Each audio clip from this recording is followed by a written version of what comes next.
नमस्कार, स्वागत है आप सभी का पीजीटी टीजीटी क्लासेस में। आज की जो क्लास है वो बहुत ही एक यूनिक क्लास हो सकती है आप लोगों के लिए, क्योंकि हम वेक्टर एंड स्केलर्स का पार्ट 2 कवर करने जा रहे हैं। और इस पार्ट में मैं आपको बताऊंगा कि किस तरीके से हम वेक्टर्स को के प्रोडक्ट को हम यूज करते हैं। ठीक है, दो वेक्टर है अगर हमारे पास तो उनके प्रोडक्ट को हम किस तरीके से यूज करेंगे आज की क्लास में सीखेंगे। उससे पहले मैं आपको रिजोल्यूशन ऑफ वेक्टर्स के बारे में बताना चाहूंगा, किस तरीके से हम वेक्टर्स अगर है तो उसके दो कंपोनेंट ब्रेक कर सकते हैं। ये भी हम जो बातें हैं वो इसी लेक्चर में सीखेंगे। अगर आपने अभी तक चैनल को सब्सक्राइब नहीं किया तो चैनल को सब्सक्राइब जरूर कर लेना भाई। और अगर चैनल को सब्सक्राइब कर लेते हैं तो आप बेल आइकन को भी दबाई दीजिएगा, ठीक है, क्योंकि वहीं से आपको नोटिफिकेशन मिलने वाला है, वहीं से आपको जानकारी मिलेगी आगे की कि किस तरीके से लेक्चर में हमें आगे बढ़ना है, किस तरीके से हमें अपनी तैयारी करनी है। बात करेंगे अब रिजोल्यूशन ऑफ वेक्टर्स की। रिजोल्यूशन ऑफ वेक्टर्स, ठीक है।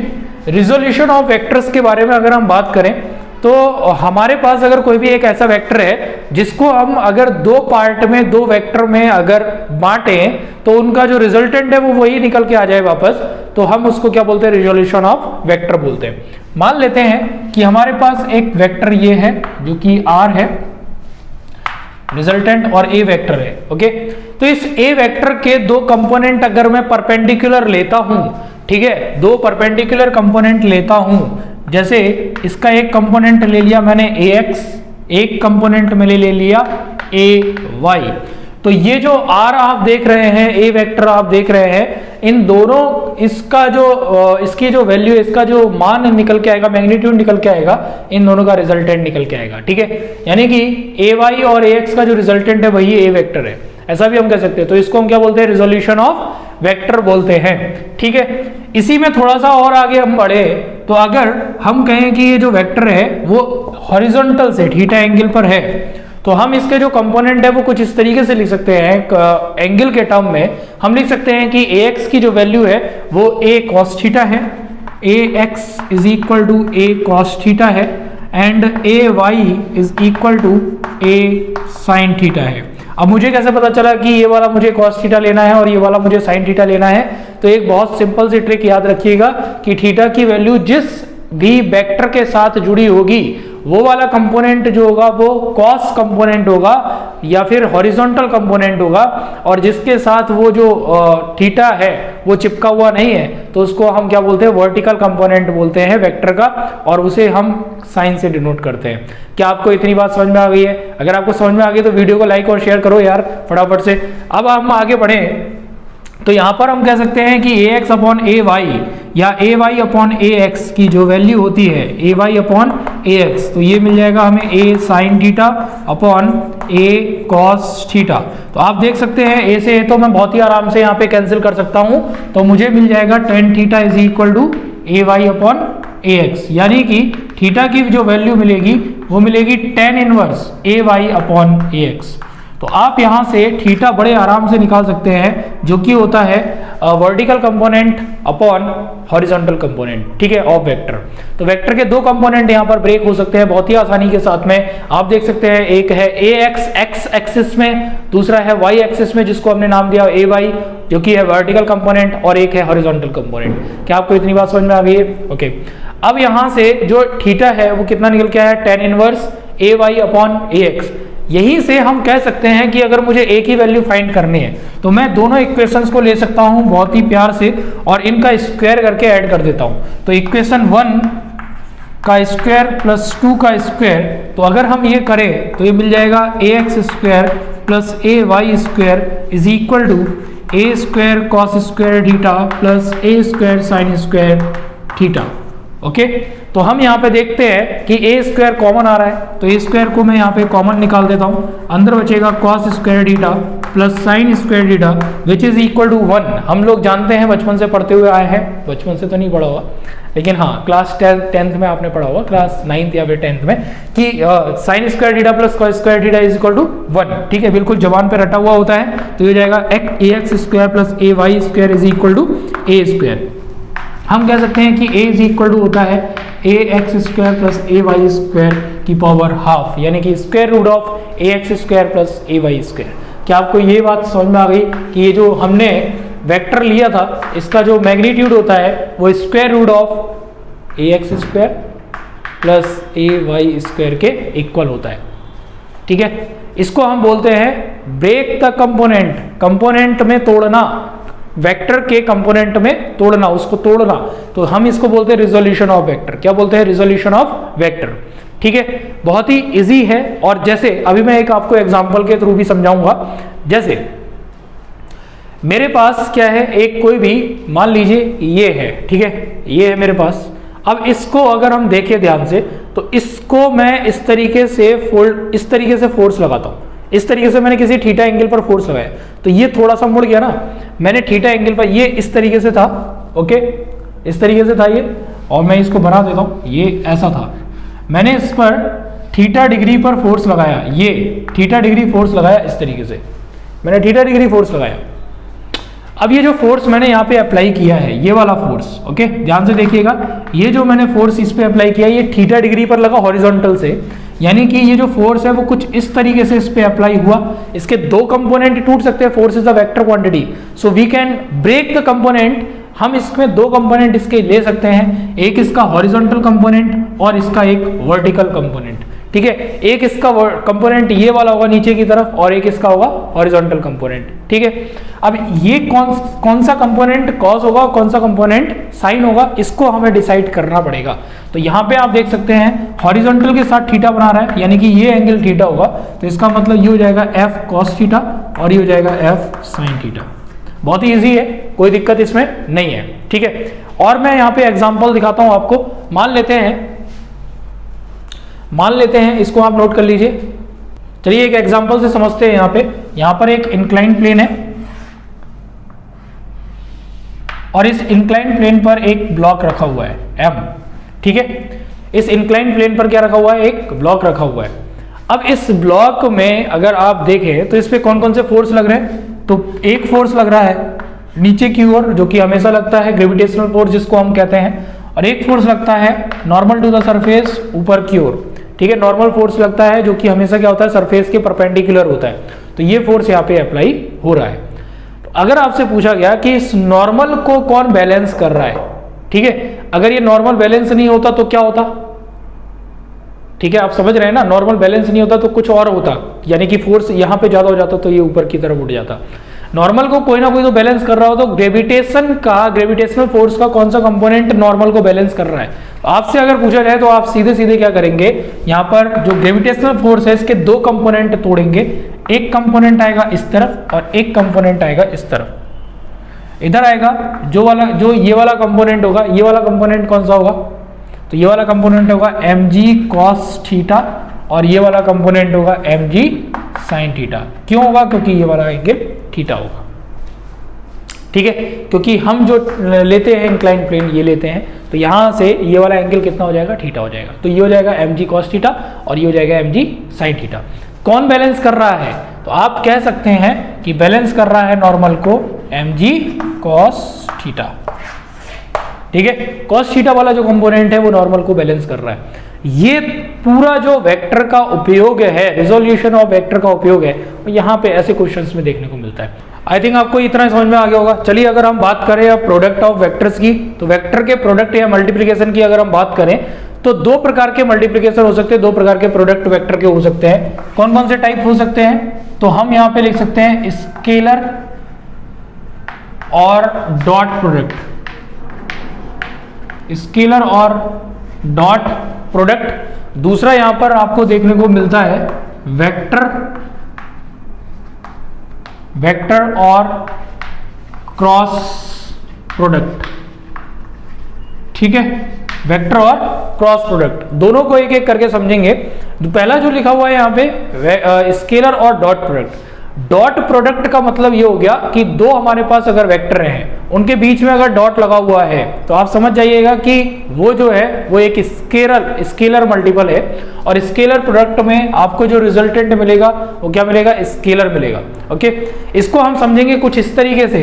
आपके पास एक सरफेस है जिसपे एक ब्लॉक रखा हुआ है m मास का, आपने इसको इस तरफ से पुल किया, क्या किया, पुल किया, पुश नहीं किया, पुल किया, तो इस डायरेक्शन में ये कुछ डिस्प्लेसमेंट हुआ इसका, जो कि क्या था, dx था।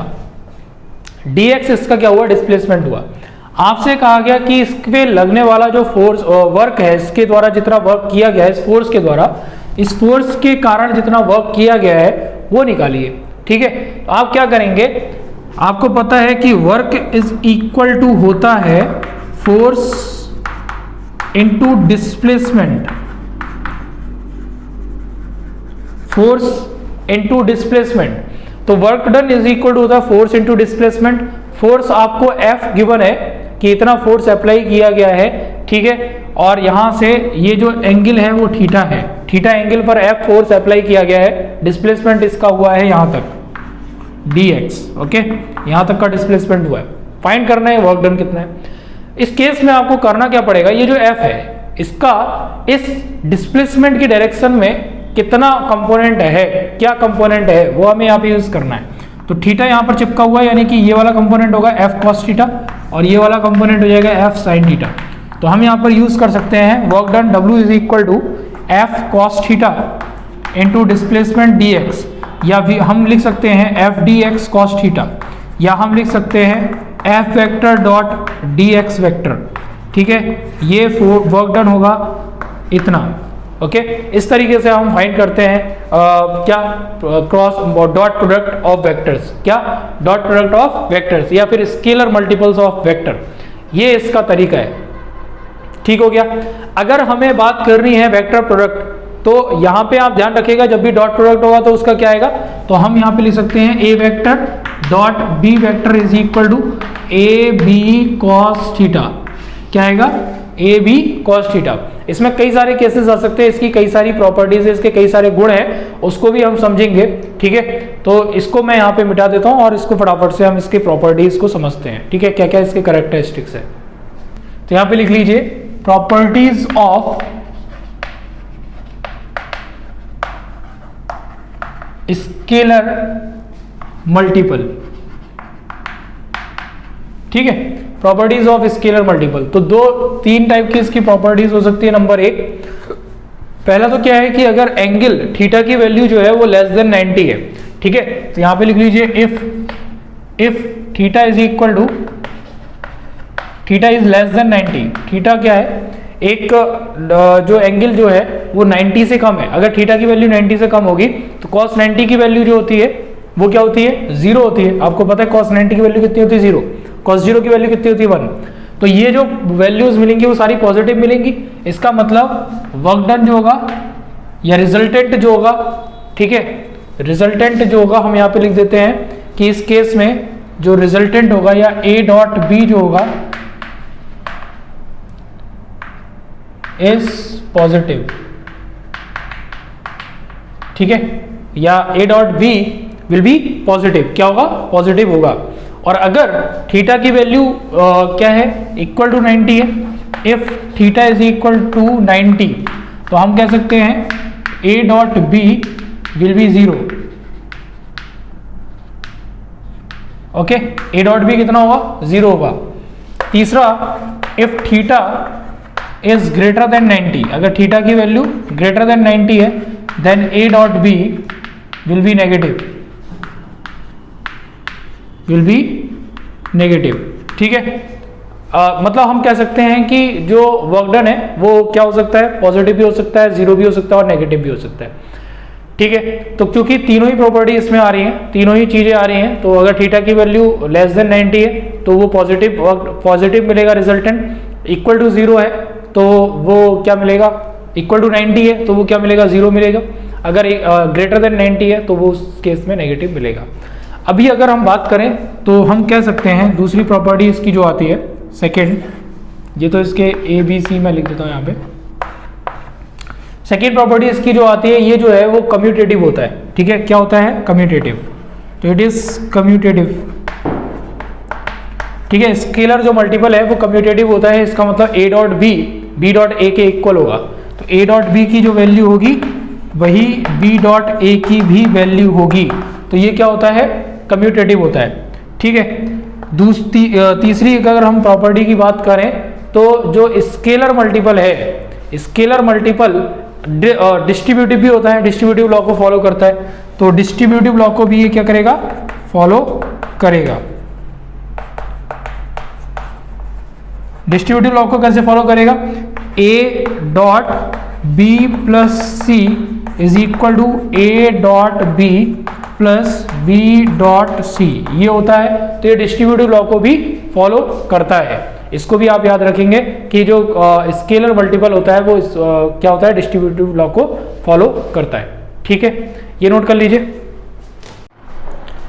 तो यहां पर हम अगली प्रॉपर्टी अगर देखें, फोर्थ प्रॉपर्टी, तो हम कह सकते हैं कि अगर दो इक्वल वेक्टर हैं, दो एक जैसे वेक्टर हैं, समान वेक्टर है, ठीक है, तो उनके बीच जो उनका जो रिजल्टेंट होगा वो क्या होगा, उनके मैग्नीट्यूड के प्रोडक्ट के बराबर होगा।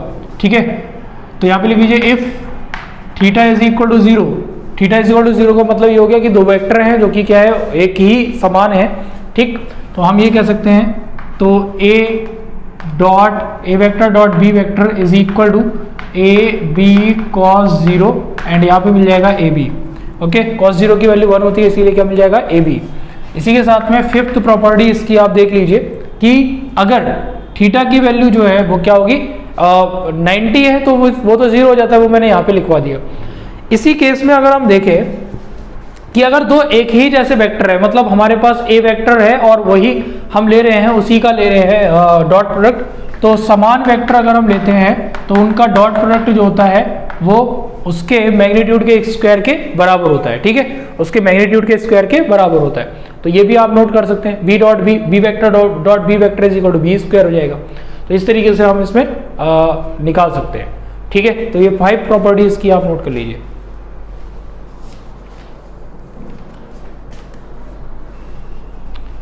इसी तरीके से 6th प्रॉपर्टी अगर हम इसकी देखें, यूनिट वेक्टर्स है हमारे पास, तो यूनिट वेक्टर्स आप जानते हैं आई कैप, जे कैप और के कैप। तो i cap dot J cap की जो वैल्यू होती है वो क्योंकि परपेंडिकुलर होगा इसीलिए 90 होती है, तो 0 होगा। ठीक है, इसी तरीके से इक्वल टू होता है जे कैप डॉट के कैप, इक्वल टू होता है के कैप डॉट आई कैप। ठीक है, तो ये इस तरीके से इक्वल टू कितना होता है, 0 होता है सब। आई कैप डॉट आई कैप 1 होता है, जे कैप डॉट जे कैप 1 होता है, और के कैप डॉट के कैप 1 होता है। तो यूनिट वेक्टर में आप ये याद रखेंगे कि आई कैप डॉट आई कैप 1 होता है, और आई कैप 1, जे कैप डॉट जे कैप 1, और के कैप डॉट के कैप क्या होता है, 1 होता है। ठीक है, इसके अलावा अगर विषम है, ऑड है, अलग है, अनलाइक है, तो उस केस में क्या हो जाएगा, वो 0 हो जाएगा। ठीक है, तो ये तो रही बात डॉट प्रोडक्ट की। अभी हम बात करेंगे क्रॉस प्रोडक्ट की। तो बात करें अगर किसकी, वेक्टर और क्रॉस प्रोडक्ट की, तो यहां पर हम देख सकते हैं वेक्टर और क्रॉस प्रोडक्ट का मतलब आपको क्या होगा, क्रॉस प्रोडक्ट मिलेगा, यानी कि जैसा हमने देखा था कि हॉरिजॉन्टल कंपोनेंट आ रहा था ए डॉट बी, यानी कि ए बी कॉस थीटा आ रहा था, वैसे ही यहाँ पे हम क्या करेंगे, ए क्रॉस बी अगर हम देखेंगे तो ये होता है दोनों के मैग्नीट्यूड का प्रोडक्ट, एंड इसी के साथ में आता है साइन थीटा। तो यहाँ पर हम साइन कंपोनेंट यूज करते हैं, क्या यूज करते हैं, किसी एक वेक्टर का साइन कंपोनेंट यूज करते हैं दूसरे वेक्टर के साथ में, तो वो ये आपको क्या बताता है, क्रॉस प्रोडक्ट या फिर वेक्टर प्रोडक्ट बताता है। इस केस में क्या होता है कि कुछ जैसे वो प्रॉपर्टी शो कर रहा था, वो प्रॉपर्टी क्या शो कर रहा था कि वो कम्यूटेटिव भी था, डिस्ट्रीब्यूटिव भी फॉलो कर रहा था डिस्ट्रीब्यूटिव लॉ को, लेकिन ये कम्यूटेटिव नहीं होता है, ये डिस्ट्रीब्यूटिव तो होता है, कम्यूटेटिव नहीं होता है। तो इसकी प्रॉपर्टीज भी हम देखेंगे, उससे पहले मैं आपको कुछ एग्जांपल दे देता हूं, जैसे कि टाउ वेक्टर है, टाउ वेक्टर साइन लगा हुआ है, ये रिजल्टेंट इसका जो है वेक्टर मिल रहा है, तो इसके दो कंपोनेंट जो है, दो इसके जो फॉर्मूला जो इसका बनता है वो बनता है F R vector cross F vector, R vector cross F vector. ठीक है, तो R vector cross F vector मिलकर क्या बनाता है, एक टाउ वेक्टर, यानी कि जिसको हम बोलते हैं टॉर्क, क्या बोलते हैं, टॉर्क बोलते हैं। ठीक है, इसी तरीके से और भी इसके कई सारे एग्जांपल्स हो सकते हैं। ठीक है, कई सारे इसके एग्जांपल्स हो सकते हैं। एक एग्जांपल मैं और दे देता हूं, यहाँ पे क्या होता है, F vector is equal to Q V vector cross B vector. ठीक है, ये भी एक एग्जांपल है इसका, तो आप इसको भी नोट कर सकते हैं, Q V B sine theta, ये भी एक अच्छा एग्जांपल है। ठीक है, क्रॉस प्रोडक्ट का, और भी बहुत सारे एग्जांपल इसमें हो सकते हैं। तो इसको हम किस तरीके से फाइंड करते हैं वो भी हम सीखेंगे। देखिए प्रॉपर्टीज इसकी अगर हम देखें तो पहली प्रॉपर्टी क्या है, पहली प्रॉपर्टी ये है कि अगर थीटा की वैल्यू अगर 0 के इक्वल हो गई, ठीक है, थीटा अगर 0 है उस केस में क्या हो जाएगा, पूरा का पूरा ये क्या हो जाएगा, 0 हो जाएगा। तो हम यहां पे लिख सकते हैं then A vector cross B vector will be 0। अगर थीटा की वैल्यू 90 है then A vector cross B vector is equal to A B, ठीक है, कितना होगा, ए बी होगा। अगर थीटा की वैल्यू कितनी है, 90 है, परपेंडिकुलर है तब, ठीक। तो ये दो चीजें तो आप ये याद रखेंगे। तीसरा अगर आप देखना चाहें तो आप देख सकते हैं यहाँ पे कि अगर हम यूनिट कंपोनेंट की बात करें, यूनिट वेक्टर्स की बात करें, तो यूनिट वेक्टर्स आई कैप डॉट जे कैप जो होता है वो के कैप के इक्वल होगा, ठीक है। जे कैप डॉट के कैप आई कैप के इक्वल होगा and k cap dot I cap J cap के इक्वल होगा, ठीक है। इसके अलावा अगर हम देखेंगे तो आई कैप क्रॉस, डॉट नहीं लगाना है यहाँ पे, क्रॉस लगाना है, ठीक है, डॉट नहीं होगा, ये क्रॉस होगा। यहाँ पे अगर देखें तो i cap cross i cap 0, j cap cross j cap 0 and k cap cross k cap 0, ठीक है। क्रॉस प्रोडक्ट में इस तरीके से निकालते हैं। आपको थोड़ा सा और भी ध्यान देना पड़ेगा जब भी हम क्रॉस प्रोडक्ट निकालते हैं, ठीक है, तो उसको हम किस तरीके से करते हैं, एक दो क्वेश्चंस में करा देता हूं। जैसे आपको निकालना है, हमारे पास एक वेक्टर है, A vector is equal to 2 i cap plus 5 j cap, ठीक है। B vector is equal to 3 i cap plus 5 k cap, ठीक है। इस तरीके का वेक्टर लिखा हुआ है। आपको निकालना है A vector dot B vector and A vector cross B vector. ये दो वेक्टर आपको फाइंड करने, कैसे फाइंड करेंगे मैं आपको सिखाऊंगा ताकि आपको कोई भी डाउट ना रहे, ठीक है। फटाफट से देखते हैं, सॉल्यूशन देखेंगे इसका। तो आपको सबसे पहले ए वेक्टर डॉट बी वेक्टर निकालना है। तो ए वेक्टर कितना है हमारा, तो ये है 2 i cap plus 5 j cap and dot product यहाँ पे आ रहा है और ये हो गया 3 i cap plus 5 k cap, okay. दोनों को देख लीजिए, फर्स्ट कंपोनेंट क्या है, यहाँ पे 2 आई कैप है और यहाँ पर क्या है 3 आई कैप है। दोनों का आई कैप है, तो i cap dot I cap 1 होता है, तो 3 और 2 की जब मल्टीप्लाई होगी तो कितना हो जाएगा, 6 हो जाएगा। मैं यहाँ पे आई कैप नहीं लिखूंगा क्योंकि मुझे डॉट प्रोडक्ट निकालना है और डॉट प्रोडक्ट क्या होता है, ऑलवेज स्केलर मिलता है, ठीक है। और यहाँ पर कोई भी वेक्टर को, मतलब इसके साथ में कोई भी यूनिट वेक्टर ऐड मल्टीप्लाई में नहीं आएगा, तो ये हो जाएगा 6। एंड यहाँ पे देखिए जे कंपोनेंट है, यहाँ पे के कंपोनेंट है, तो यहाँ पे कोई मैच नहीं है इनका, ठीक है, बाकी किसी का मैच नहीं हो रहा है, तो ये बाकी क्या हो जाएगा, 0 हो जाएगा। यानी कि आंसर कितना हो गया, 6 हो गया इसका आंसर। बहुत ईजी था। अभी अगर मुझे क्रॉस प्रोडक्ट निकालना है तो थोड़ा सा आपको मेहनत करनी पड़ेगी। तो वो मेहनत कैसे करनी पड़ेगी मैं यहाँ पे समझाता हूँ, इसको आप समझ लिए होंगे तो मैं मिटा देता हूँ। तो यहाँ पर अगर हम देखें तो आपको थोड़ा सा डिटर्मिनेंट का यूज करना पड़ेगा, जो आपने इंटर में पढ़ा होगा, इंटर में सारणिक पढ़ा होगा डिटर्मिनेंट, उसका आपको यूज करना पड़ेगा।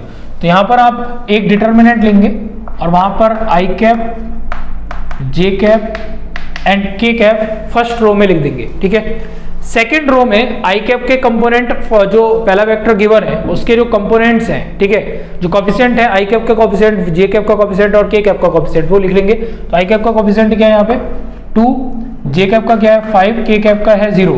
दूसरे वाले वेक्टर में, बी वेक्टर में यहाँ पर आ रहा है 3, 0 एंड 5, ठीक है। इस तरीके से मैंने नोट कर लिया। अब क्या करना है, आपको पता है कि हम क्या करते हैं, किसी एक के रेस्पेक्ट में इसको क्या करते हैं, एक्सपेंड करते हैं, ठीक है। इस डिटर्मिनेंट को क्या करते हैं, एक्सपेंड करते हैं। तो मैं क्या करूंगा यहाँ पे इसके रेस्पेक्ट में, फर्स्ट रो के रेस्पेक्ट में मैं क्या कर देता हूँ, इसको एक्सपेंड कर देता हूँ। तो आई कैप यहां पर क्या आएगा 5 इंटू 5 यानी कि 25 माइनस 0। फिर यहां पर अगर मैं इसके रेस्पेक्ट में एक्सपेंड करूंगा तो माइनस साइन ले लेता हूं, ठीक है, माइनस, और यहां पे इसकी मल्टीप्लाई होगी तो 10 माइनस और ये हो जाएगा 0। फिर नाउ के कैप प्लस में आएगा, अल्टरनेट चलता है प्लस माइनस इस तरीके से। तो ये हो जाएगा के कैप और ये हो जाएगा यहाँ पे 2 इंटू 0 यानी कि 0 माइनस 3 पंजे 15 15। तो यहाँ पर मिल जाएगा यहाँ पे 25 i cap minus 10 j cap and plus sorry minus आएगा क्योंकि माइनस 15 है, तो माइनस 15 के कैप। ये इसका आंसर हो गया। ठीक है, ए क्रॉस बी का, A cross B is equal to this. तो ए क्रॉस बी का आंसर कितना आ गया, ये निकल के आ गया 25 i cap minus 10 j cap minus 15 k cap, ये इसका आंसर होगा। ये एक क्या है, वेक्टर है, ठीक है। रिजल्टेंट इसका जो निकल के आ रहा है और इसका जो आंसर निकल के आ रहा है वो क्या आ रहा है, वेक्टर निकल के आ रहा है। आपको दिमाग में ये याद रखना है कि जो क्रॉस प्रोडक्ट होते हैं वो वेक्टर देते हैं रिजल्ट, और जो डॉट प्रोडक्ट होते हैं वो स्केलर देते हैं, इसीलिए उसका नाम स्केलर मल्टीपल है और इसका नाम वेक्टर मल्टीपल है, ठीक है। मुझे लगता है कि ये कॉन्सेप्ट आपको समझ में आ गया होगा। 2-4 क्वेश्चन हम और करेंगे नेक्स्ट लेक्चर में, तब तक के लिए आपको थोड़ा सा प्रतीक्षा करनी पड़ेगी, वेट करना पड़ेगा। और लेक्चर अगर आपको ये समझ में आ गया है तो लेक्चर को लाइक और शेयर जरूर कीजिए और चैनल को सब्सक्राइब जरूर कर लीजिएगा और दोस्तों तक भी इसको पहुंचाइएगा। तो मिलते हैं अगले लेक्चर में, तब तक के लिए अपना बहुत ध्यान रखिए। Bye bye and take care.